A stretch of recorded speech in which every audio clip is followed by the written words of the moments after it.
Kasado na umano ang pagbabalik ni Mikey Williams sa PBA. Ayon sa inilabas na report ni Homer Sison, isang taon umano ang pinirmahan nitong kontrata sa Converge. Ibinahagi naman ni Dwight Ramos ang nararamdaman sa muling pagbabalik ni QMB sa hanay ng Gilas, Pilipinas. At ang FIBA, ibinahagi rin kung anong nakikita nila kay QMB ngayon at sa hinaharap kasama ang pambansang koponan.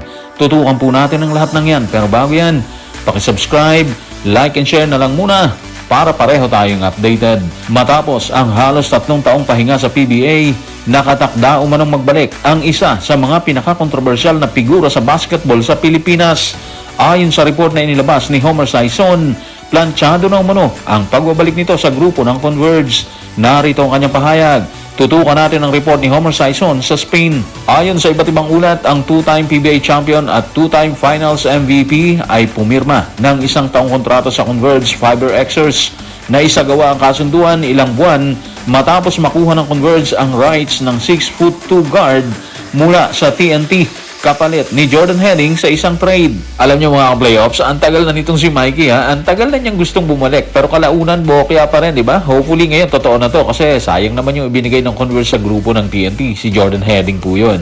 Kung tutusin, lugin-lugi yung Converge sa trade eh. Nakikinabang na kasi yung TNT kay Jordan Heading. Pero yung Converge nakatenga pa rin. Sayang yung pinakawalan nila, di ba? Again, hindi natin alam kung gaano katotoo yung balita. Pero sa ngayon kasi, although ang daming nang babas kay Homer Sison, sa ngayon, yung mga pinasabong niya, totoo lahat yon. Katulad kay QMB, ayun, balik Gilas na siya, di ba? Balikan natin si Mikey Williams. Obviously, blanco tayo sa pwede niyang ibigay sa Converge sakaling totoo yung 1-year contract na pinirmahan umano niya doon. Medyo matagal din siyang bakante, kaya kailangan niyang magpagpag talaga ng kalawang para maging maayos ang pagpasok niya sa hanay ng Converge.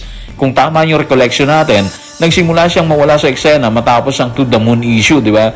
Matapos noon, naging mabigat na yung negosasyon sa kanya. Yung TNT, nagsawa na sila eh. Kaya siguro napilitan silang ipamigay na lang si Mikey kahit sa tingin nila nung time na yon, pwede pa rin siyang kumamada. Anyway, good luck kay Mikey Williams and of course sa Converge hangad natin ang maayos na pagsasama ng dalawa. Samantala, nakabalik na si QMB sa hanay ng Gilas, Pilipinas dahilan para mas maging maingay ang kanyang pangalan, hindi lamang sa media at sa mga netizen na sumusubaybay, kung hindi maging sa mga kasama niya sa nasabing hanay. Sa pahayag ni Dwight Ramos, idinitalya nito kung gaano kabigat ang pangangailangan ng Gilas kay QMB sa hanay. Narito ang kanyang paglalahad. Tutukan natin si Dwight sa report ni Mark S. Carlote ng Daily Tribune. Masaya ako na makakasama siya. Sa Twitter ko lang din nakita eh. Siyempre kailangan namin ng dagdag na laki dahil malalaki ang New Zealand at Australia. Mabuti na lang at nakabalik siya. Well, buti na nga lang nakabalik si QMB, di ba? Dahil kung hindi, mas magiging mahirap ang laban ng Gilas sa dalawang team, ang New Zealand at Australia. Hindi lang kasi malalaki yung dalawang team na yun eh. Sobrang athletic din nila mga ka-playoffs. Alam nyo yan, di ba?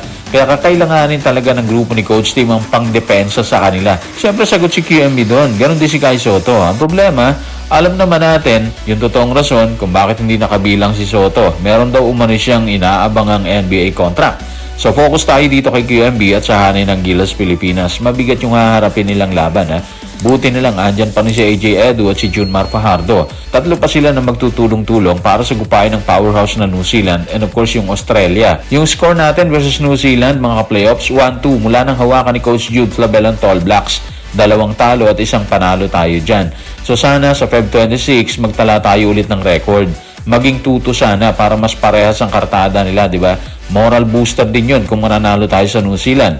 Para pagpasok ng Gilas sa laban versus Australia, mataas ang moral nila kasi manggagaling sila sa panalo eh. Problema, yung Aussie talaga, mahirap tibagin. Pero wala namang imposible, di ba?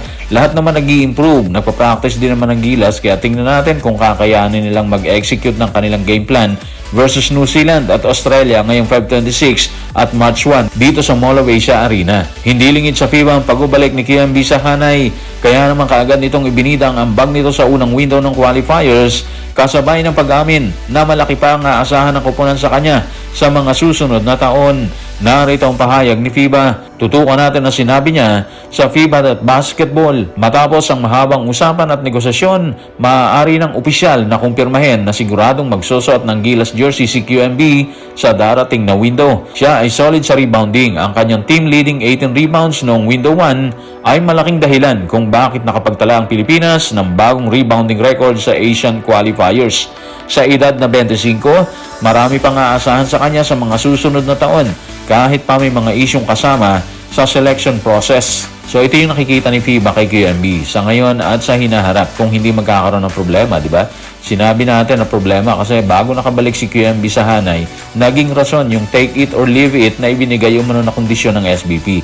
Halata naman talaga na magiging malaking banta si QMB sa ibang team kung magagamit lang siya palagi dito sa Gilas, Pilipinas. Yung abilidad niyang kumuha ng bola, yung abilidad niyang kumumada sa kabila ng pagiging bago sa Hanay, malaking factor po talaga yon. Ganon yung mga kailangan ni Coach Tim Cone, yung hindi nahihiyang makipagbasagan sa mga malalaking players ng ibang bansa, yung may kumpiyansa maglaro. Ang laking bagay po nun mga ka-playoffs. Si FIBA na mismo yung nagsabi marami pang dapat asahan kay QMB sa mga susunod na taon.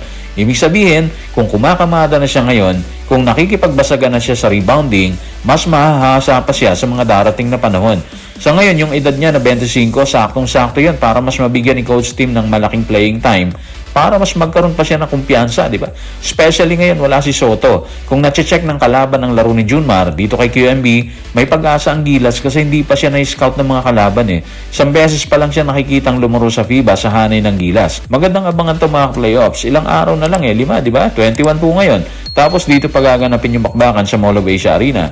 So, hintay-hintay tayo mga ka-playoffs. Magandang abangan po talaga yan. So guys, maraming salamat.